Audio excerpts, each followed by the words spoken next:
There are two wrong ways to invest in a mutual fund. One, you blindly buy the fund recommended to you by your friends, relatives, or even so-called financial advisors. And the second wrong way is to search on Google for the best funds. But then I know your next question. What then is the right way to invest in a mutual fund? So in this video, I will walk you through my step-by-step process of selecting a mutual fund, and not just any mutual fund, but a fund that is tailored to your financial goals and risk profile. I came up with this strategy from all the financial books I read, but mainly from the book Let's Talk Mutual Funds by Monica Harlan. It's a great read, and if you want to know more about mutual funds, I highly recommend giving it a go. But for all those who don't have the time to read the book, let's get started. If you are new here, my name is Srijat, and on this channel, we talk all about wealth and happiness, and sometimes mutual funds. I'm not a financial advisor.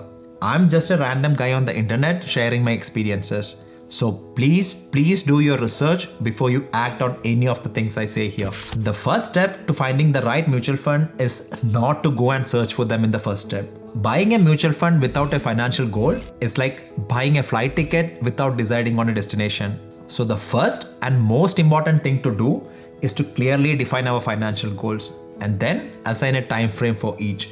For example, a family vacation at the end of the year could be a short-term goal, whereas planning for our retirement is a long-term goal. Once we have completed this most important step, then we can start our search for the type of fund that matches this goal and time frame. I've explained in detail about types of mutual funds in my past videos. If you want to know more, you can watch them here. But in short, all mutual funds can be classified into two broader categories: equity and debt. Equity mutual funds invest mainly in stocks of companies, whereas debt funds invest in debt-related products such as bonds, commercial papers, certificates of deposits, and others. We don't need to know these financial products in detail if we can follow this one single rule. We need debt funds for our short-term goals and equity funds for our long-term goals. And for everything in between, we need a combination of both. But then there are many categories of mutual funds, and each category has multiple funds. So how do we select the one for our use case? For that, we need historical data.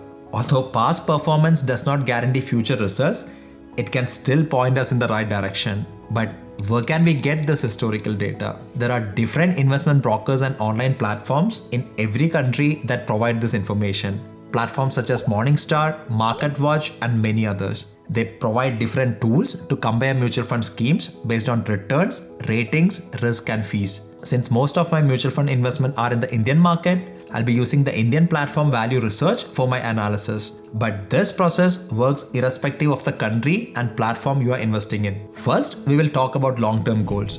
So let's head to Value Research and filter by equity funds. This comes around to 921 funds, and that's not a small number.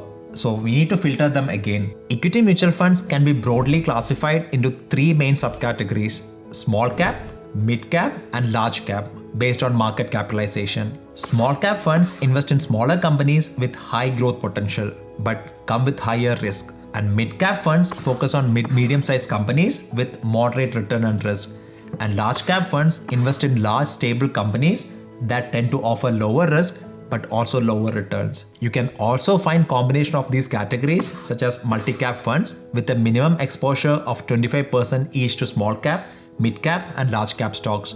There are also flexi cap funds that totally leave this allocation choice to the fund manager. And finally, there are sectoral funds that invest in a specific sector such as manufacturing or finance. So once we understand these categories, let's start our filtering. I'm not taking sectoral and thematic funds since they carry high risk due to the focus on a single area. Unless we have a clear understanding of that industry, it's better to stay clear of them. Value funds adopt the value investment strategy, but growth funds have always outpaced value ones in terms of returns. So we take all the value funds out. ELSS funds offer tax benefits for high income earners, but with the new tax regime, they have become worthless. So we will skip them too. FlexiCap funds can be good investment options. However, for now, I'm also excluding FlexiCap funds since they require more detailed understanding of the fund house, the fund manager, and the investment strategy. So that leaves us with large cap, small cap, mid cap, and multi cap funds. Now, I'm leaving out large cap funds.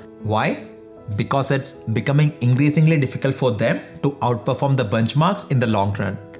I will explain. Every fund is compared with a benchmark, and every benchmark has an index fund that simply follows the benchmark. So, if our chosen fund is not performing better than the benchmark index, it makes more sense to invest directly in the benchmark index fund where the fund management costs are lower. I will come to index investing later in this video, but if you are a risk-averse investor, you can still keep large cap funds. I believe with a longer time frame, we can afford to take some risk. So I will go with either mid cap or small cap funds. So now we have a shorter list of 128 funds to work with, but we are not done yet. Analyzing 128 funds is not an easy job, so we need to filter again. How? An easy way is to look at the rankings. How reliable are these rankings? I don't know, but we need a shorter sets of funds to work with.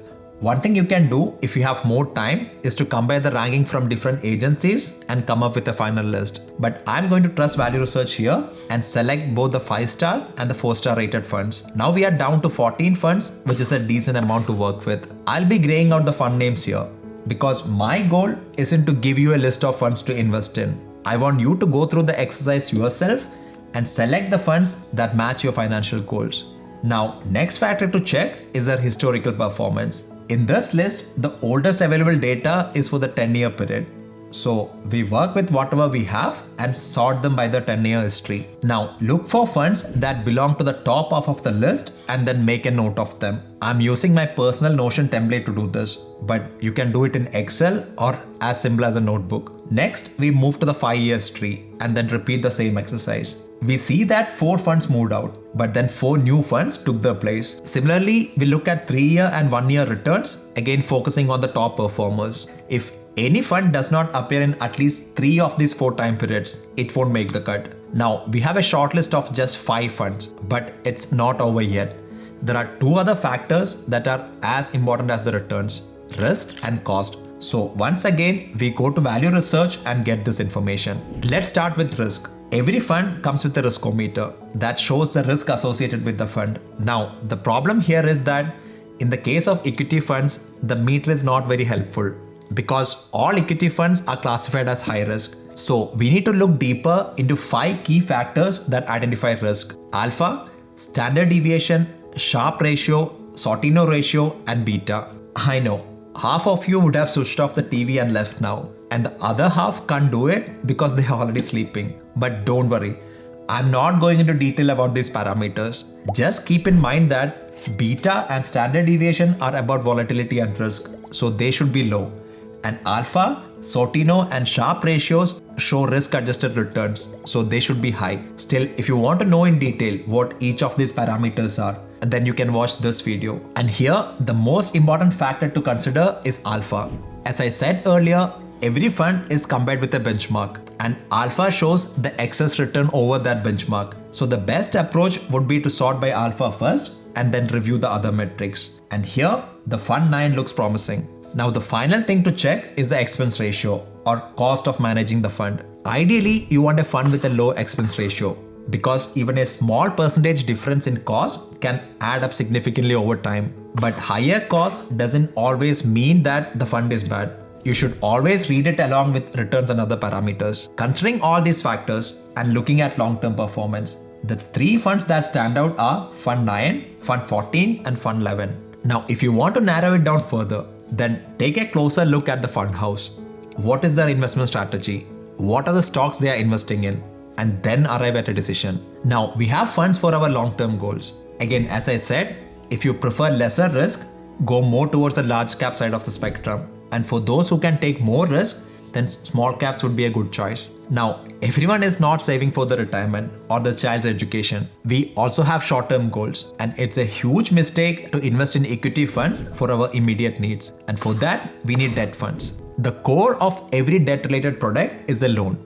So these are products where 2 things are fixed: how much you will get back or the interest, and when you will get it back or the maturity period. And based on the average maturity period, they can be classified into different types. But these 4 are the most important ones and all that we need. Liquid funds with a maturity period of up to 91 days, ultra short duration funds with a maturity period of 90 to 180 days, money market funds with a maturity period of up to 1 year, and short duration funds with a maturity period of up to 3 years. Beyond that, it is better to go for equity or hybrid funds. Once we know our period, we do the same exercise that we did for equity funds and look at the returns.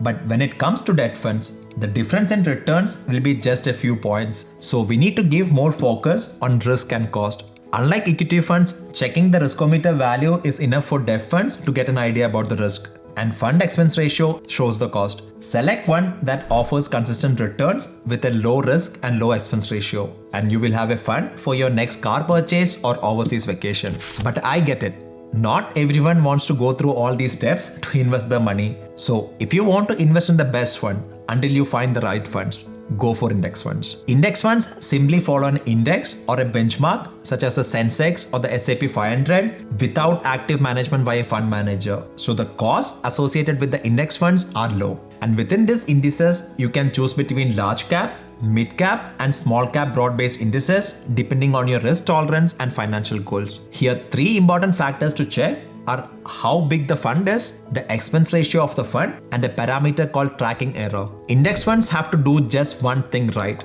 accurately track the corresponding index. So the lower the tracking error, the closer the scheme's performance to the index.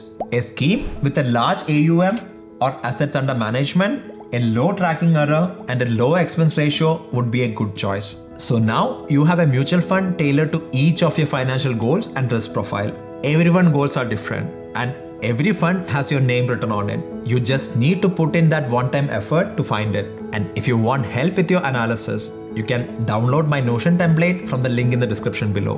But before you invest in the chosen fund, I highly recommend you to watch this video, in which I have covered the 8 common mistakes beginners make when investing in mutual funds. I hope you got some value from this video and I didn't waste your precious time. Until I see you with another video, have a wonderful rest of the day and adios.